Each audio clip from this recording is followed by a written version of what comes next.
दोस्तों, UPSC prelim 2025 हो चुका है। अगर आपको लगता है कि आपका पेपर अच्छा गया है, तो अब समय है अपने अंदर के मेंस के वॉरियर को जगाने की। आज के इस वीडियो में हम 100 डेज की सॉलिड स्ट्रेटेजी के ऊपर बात करेंगे। साथ में जीएस 1 से लेके एसए और ऑप्शनल को भी कवर करेंगे। ये एक ऐसा वीडियो रहेगा जिसमें आपको कंप्लीट स्ट्रेटेजी भी मिलेगी ताकि आप अपने मेंस के 2025 को टारगेट को पूरा कर सके। इसी के साथ इस वीडियो में मैं अपनी खुद की भी एक एक्सपीरियंस भी शेयर करूंगा कि मैंने किस तरीके से अपनी एक राइटिंग एवोल्यूशन लाया और उसके थ्रू पे मेरा काफी ज्यादा मार्क्स भी इंक्रीज हुआ, ऑप्शनल में काफी अच्छा मार्क्स इंक्रीज हुआ। तो आज इन चीजों के ऊपर हम बात करते हुए चलेंगे, ठीक है। तो सबसे पहली चीज है कि मैं ये बोलता हूं कि एक मेंस है, ठीक है। मेंस में सबसे बड़ी तीन चीजें होती है। सबसे पहली है डेप्थ, स्ट्रक्चर, प्रेजेंटेशन, ठीक है। तो अभी जो आपके पास टाइम है, स्टार्टिंग का जो इनिशियल टाइम है, वो क्या करना है आपको? आपका डेप्थ कवर करना है, स्ट्रक्चर बनाना है। प्रेजेंटेशन के लिए हम लास्ट का 1 मंथ रखेंगे जिसमें आपका प्रेजेंटेशन काफी अच्छा हो जाएगा, और ये मैं करवा के भी दूंगा विद एग्जांपल के साथ भी, ठीक है। अब बात है कि व्हाट टू रीड। बहुत सारी रिसोर्सेज है जिसके बारे में मैं धीरे धीरे आपको बताना भी चालू करूंगा कि जीएस 1 में कौन कौन से रिसोर्सेज करिए ताकि उससे आपको बेनिफिट मिले, और मैं खुद भी आपको बहुत सारे सब्जेक्ट पढ़ाऊंगा भी। हाउ टू आंसर, कैसे आंसर राइटिंग करनी है। कंक्लूजन, इंट्रोडक्शन, बॉडी को कैसे वर्क करेंगे, इसके ऊपर भी हम बात करेंगे, जैसा कि मैंने लास्ट में बताया भी अच्छे से कैसे एक पूरे पैरामीटर चलेगा। साथ में ऑप्शनल पेपर 1 और पेपर 2 में कैसे स्ट्रेटेजी रखनी है ताकि उससे आपका मार्क्स इंक्रीज हो, ठीक है। मेरा जो टारगेट है इनिशियली कि मैं ये चाहता हूं कि आपका भी नंबर अच्छा है। जैसे कि मेरा इकोनॉमिक ऑप्शनल था तो मैंने 300 प्लस स्कोर किया था, ठीक है। टू द स्पेसिफिक बताओ तो 312 स्कोर किया था, सॉरी 312 स्कोर किया था। ये स्पेसिफिक मार्क्स है, ठीक है। सेकंड हाईएस्ट होगा उस टाइम का। तो मैं इसी तरीके से मैं बताऊंगा कि आपको कि कैसे ऑप्शनल के अंदर आप एक अच्छा मार्क्स गेन कर सकते हो, ठीक है। दूसरा है व्हाट टू राइट टेस्ट। कौन से टेस्ट सीरीज लेनी चाहिए। मैं ये नहीं बोलूंगा कि मेरी टेस्ट सीरीज सबसे अच्छी है, कोई यूट्यूबर की बहुत अच्छी है। मैं सिर्फ उनकी टेस्ट सीरीज बताऊंगा जो जेन्युइनली बहुत अच्छी है। जैसे कि मैंने विजन आईएएस की टेस्ट सीरीज ज्वाइन की थी, वो जेन्युइनली बहुत अच्छी थी, ठीक है। चलिए इसके बाद करते हैं हम। ये हमारा एक ट्रायंगल जो मैंने प्रीलिम्स में भी बताया था और हम बता रहे हैं आपको मेंस में भी। सबसे पहला आपको प्रैक्टिस करनी है। किसकी करनी है? पीवाईक्यू करनी है। फिर उसके बाद नोट्स बनाने हैं। एक छोटी सी डायरी आती है, लगभग इतनी छोटी सी डायरी रहेगी, और डिफरेंट डिफरेंट कलर की पेन होती है। आई थिंक ऐसी दिखती रहेगी आपके सामने, ठीक है। तो ऐसे डिफरेंट डिफरेंट कलर की पेन रहेगी। हर एक पेन हर एक कलर के हिसाब से आप लिखते जाइए। कोई एक पेज में ग्रीन कलर से लिखिए, ऑरेंज कलर से लिखिए, रेड कलर से लिखिए। तो हर एक फैक्ट्स को बड़े बड़े पेज पे रखिए। तो उससे क्या होगा, एक पिक्टोरल पिक्टोरल इमेज क्रिएट होगी जिससे आपको याद करना काफी इजी हो जाएगा, ठीक है। तो पहला काम तो आपको ये करना है, जब भी आप कोई फैक्ट्स लिखोगे तो वो छोटी सी डायरी मेंटेन करिए। जीएस 1 2 3 4 करके उसके अंदर सिर्फ फैक्ट्स लिखिए। और अलग अलग स्केच पेन, ऐसे एक स्केच पेन मिल जाएगी आपको बाहर, उस स्केच पेन से अलग अलग कलर से लिखिए, ठीक है। तो ये सबसे पहली चीज थी जिससे मैं नोट्स बना के अपने पास रखता था, और इतनी छोटी छोटी डायरी होती थी। जो ओआरएन में रहता होगा उनको इजीली मिल जाएगी, जो मुखर्जी नगर में रहता होगा उनको इजीली मिल जाएगी, जो प्रयागराज में रहता होगा उनको भी इजीली मिल जाएगी। बस आप इस तरीके से करिए। अगर आपको नहीं समझ में आता तो कमेंट करके बता देना, मैं टेलीग्राम पे उसका एक फोटो खींच कर डाल दूंगा, मैं अपने ही नोट्स का, ठीक है। तो आपके नोट्स का प्रॉब्लम सॉल्व हो गया। पीवाईक्यू, तो मैं क्या करता था कि पीवाईक्यू एक लेता था। आप अब हम अपनी तरफ से आपको एक मैप प्रोवाइड करवाएंगे। माइंड मैप रहेगा जिसमें पूरे 10 साल के पीवाईक्यू को कवर करवा दी जाएगा सिर्फ एक पेज में। उस माइंड मैप को बस आपको अच्छे से करके जाना है, और उसी के थ्रू पे हम एक्सप्लेनेशन अपने नोट्स के आपको प्रोवाइड करेंगे। डेफिनेटली बहुत यूनिक होगा। पहला लेक्चर आएगा, आप जरूर देखना, आपको खुद ही समझ में आ जाएगा, ठीक है। चलिए अब बात करते हैं फाउंडेशन की। सबसे पहला है कि आपको 30 डेज का फाउंडेशन करना है। अब रिजल्ट आ चुका है, जो होना था हो चुका है, और ये दोनों के लिए फायदा करेगा, जिनका हुआ है और जिनका नहीं भी हुआ है, ठीक है। तो सबसे पहले आपको क्या करना है? रिवाइज करना है। क्या रिवाइज करना है? जीएस 1 में स्पेशली क्या रिवाइज करना है? सोसाइटी और हिस्ट्री। हिस्ट्री में क्या करना है? वर्ल्ड हिस्ट्री, ठीक है। सोसाइटी सबसे पहला करना है। अब आप पूछोगे कि क्यों सोसाइटी सबसे पहला करना है? तो सोसाइटी जीएस 1 2 3 और इवन जीएस 4 में भी कनेक्ट होता है। इवन सिर्फ सोसाइटी से 70 मार्क्स के क्वेश्चंस आते हैं, ठीक है। तो बहुत बड़ा चंक है, और आपका मीन्स निकालने में ये मदद भी करेगा। इसके बाद polity and governance major portions cover करता है। जीएस 3 में economic and science tech major option cover करता है, और जीएस 4 में थ्योरी। केस स्टडी का क्या है? तो केस स्टडी अभी आपको इनिशियल मंथ में नहीं करना है। केस स्टडी के लिए आपको बस 30 डेज के बाद आपको केस स्टडी करनी है, और उसके बारे में मैं अभी आपको आगे बताऊंगा। केस स्टडी सबसे ज्यादा मार्क्स कैरी करता है, तो उसका एक बहुत अच्छा ट्रिक है जो मैं अभी आगे आपको बताने भी वाला हूँ, और बहुत इजीली आपको समझ में भी आ जाएगा, ठीक है। आंसर राइटिंग आपको डेली 2 से 3 क्वेश्चंस करने हैं। पीयर ग्रुप्स बनाओ, एक एक अपने 2-3 जन लोगों को बनाओ, जो भी हो, मेंस दे रहा है नहीं भी दे रहा है तो उसको लिखवाओ अपने साथ, और एक दूसरे की कॉपी एक्सचेंज करके चेक करिए। मैं खुद भी आपको चेक करके दूंगा, मगर आप एक दूसरे से चेक करते रहोगे तो ज्यादा क्वेश्चन चेक होते रहेंगे, सॉरी, डेली होने लग जाएगा, जिससे आपको ही बेनिफिट मिलने लग जाएगा। अब बात आती है कि ऐसे की ऐसे ब्रेनस्टॉर्मिंग करनी पड़ेगी आपको। तो मैं क्या करता था, मैं बता देता हूँ। सबसे पहला, अगर मेरे पास मेंस के ऐसे का पेपर आता था, तो लास्ट का जो पेज आता था उस पर मैं पूरी एक माइंड मैप, मतलब पूरी एक सीरीज क्रिएट करता था कि मैं इंट्रो में ऐसे लिखूंगा, फिर बॉडी में ऐसे ऐसे बढ़ते हुए जाऊंगा। एक शॉर्ट नोट्स के टाइप में मैं लिख देता था, ताकि जब मैं लिखते रहूं तो ऐसे के फ्लो में मैं बह ना जाऊं। मतलब एग्जामिनर ने पूछा कुछ और मैं अपने फ्लो के हिसाब से बह गया, तो मेरा मार्क्स कम हो जाएगा, डेफिनेटली मार्क्स कम हो जाएगा। तो जिसकी वजह से मैं लास्ट पेज पे एक अच्छे से डायग्राम बना के रख लेता, ताकि जब भी मैं भटकने लगूंगा तो मैं पीछे के पेज पूरा पलट के देख के फिर उसके बाद लिखना चालू कर दूंगा। ये एक सबसे अच्छा यूनिक स्ट्रेटेजी है जो मैं खुद भी करता था और मैं आपको भी बता रहा हूँ। और आगे और भी स्ट्रेटेजी है जो आपको मिलते भी रहेगा। ऑप्शनल में देखिए, ऑप्शनल में पेपर 1 है, पेपर 2 है, ठीक है। अब पेपर 1 और पेपर 2 ये दो स्ट्रेटेजी सबसे, अब मैं क्या करता था, मुझे पता है कि पेपर 1 जो है यहां से सबसे ज्यादा पीवाईक्यू रिपीट होता है, ठीक है। तो आपका पीवाईक्यू जितना ज्यादा स्ट्रांग होगा उतना अच्छे से आप पीवाईक्यू पेपर 1 में मार्क्स गेन कर पाओगे। पेपर 2 यूजुअली सबका करंट अफेयर के साथ लिंक होता है, ठीक है। तो पेपर 1 के लिए आप टॉपर्स की आंसर कॉपी देखिए, डेफिनेटली देखिए। ऑप्शनल में टॉपर्स की आंसर कॉपी आपको जरूर मदद करेगी। तो पेपर 1 के लिए ऑप्शनल की टॉपर्स की आंसर कॉपी देखिए, उसमें देखिए क्या क्या उन्होंने किस तरीके से यूज किया। जैसे मैं इकोनॉमिक्स के लिए हर क्वेश्चन में एक डायग्राम बना के आता, तो डायग्राम बनाने की मेरे पास हैबिट बड़ी अच्छी है कि फटाफट बना लेता था, खुद पेन से बना लेता। डिफरेंट कलर ऑफ पेन्स मत यूज करिए, आराम से एक ही कलर के पेन से यूज करिए और वो हो जाएगा। पेपर 2 के लिए सेम चीज है, पीवाईक्यू को देखिए, पर करंट अफेयर यहाँ पे सबसे बड़ा की रोल करता है। यूजुअली हर मेरे ख्याल से हर एक का पेपर 2 करंट अफेयर से रिलेटेड होगा, स्पेशली जो स्टैटिक वाले होंगे, जो करंट अफेयर से लिंक होगा, जैसे इकोनॉमिक हो गया, पीएसआईआर हो गया, इवन सोशलिज्म भी हो गया, सोसाइटी भी हो गया। तो वो सब क्या है, ये सब चीजें आपकी करंट अफेयर से कनेक्ट होते हुए मिल जाएगी, ठीक है। अब चलते हैं प्रैक्टिस एंड डेप्थ के ऊपर। अब आफ्टर 30 डेज के बाद आपको अपनी करनी है प्रैक्टिस, करनी है रिगरस प्रैक्टिस करनी है, और अपनी डेप्थ को इंक्रीज करनी है। किसमें डेप्थ में इंक्रीज करनी है, जीएस 1 2 3 4 के हर एक जैसे 3 में सिक्योरिटी है, आईआर है, आपको ये सब चीजों में और ज्यादा अच्छे से ग्रिप बनानी पड़ेगी, ठीक है। तो अब सबसे पहला बात करते हैं जीएस टेस्ट सीरीज की। तो टेस्ट सीरीज में दो चलता है, एक तो होता है पीवाईक्यू, दूसरा आता है इंस्टीट्यूशंस का, ठीक है। आपको कौन से इंस्टीट्यूशन का टेस्ट देना है, अगर आप दे दोगे तो अच्छी बात है, विजन आईएएस के दे दीजिए, बहुत अच्छी है, बहुत अच्छी टेस्ट सीरीज है। पीवाईक्यूज में क्या करना है, पीवाईक्यूज में आपको कम से कम 10 इयर्स के पीवाईक्यूज बनाइए, और कुछ नहीं करना। आपने एक क्वेश्चन उठाया, सपोज ये क्वेश्चन आपने इधर लिखा है, और इस क्वेश्चन के लिए उस क्वेश्चन के नीचे सिर्फ और सिर्फ आपको एक फ्लो मैप बनाना है। मतलब कि मैं ये चीजें लिखता, मैं ये चीजें लिखता, मैं ये चीजें लिखता, ऐसे करते हुए जाइए। एक बार आपको पूरा इस तरीके से कर देना है, पूरे 10 इयर्स के क्वेश्चन पेपर को करिए, मैजिक खुद आपको समझ में आ जाएगा।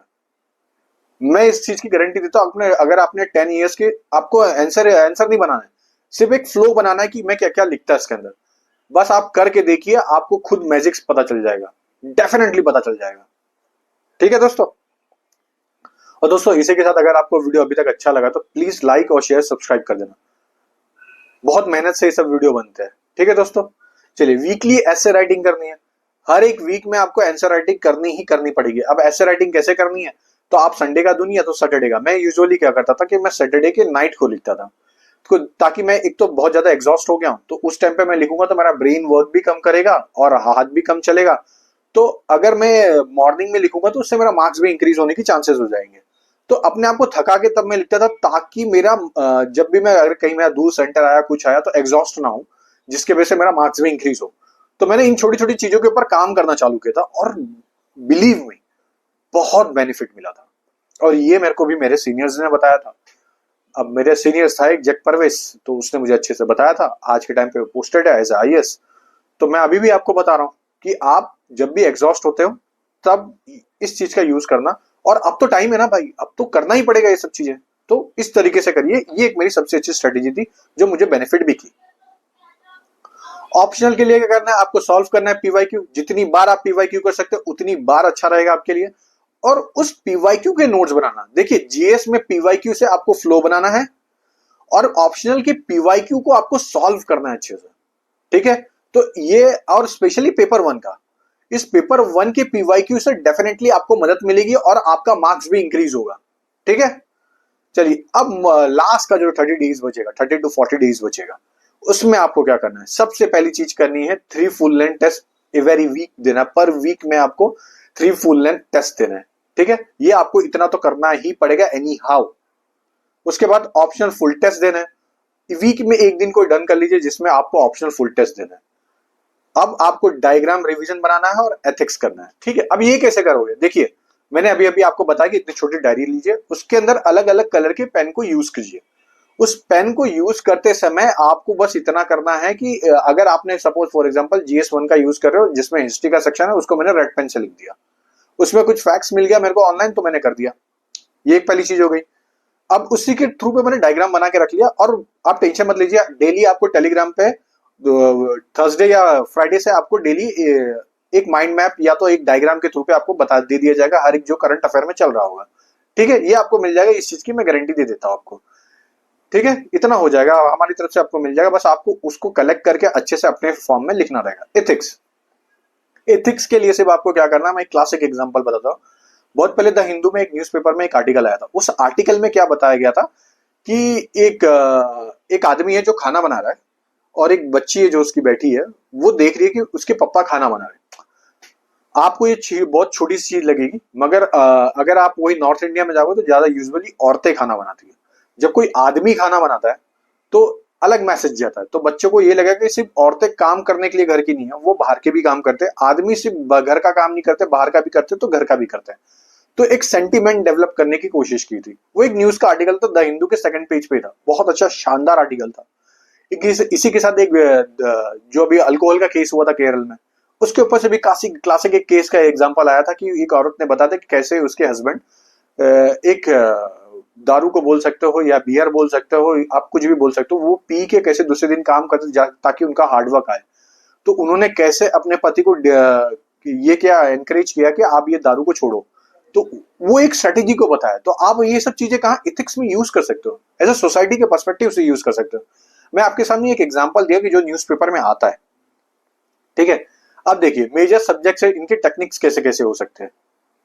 ठीक है, तो सबसे पहला क्या था, use diagram for society and history के लिए। जितने डायग्राम आप यूज कर सकते हो उतने डायग्राम यूज करिए सोसाइटी के लिए और हिस्ट्री के लिए।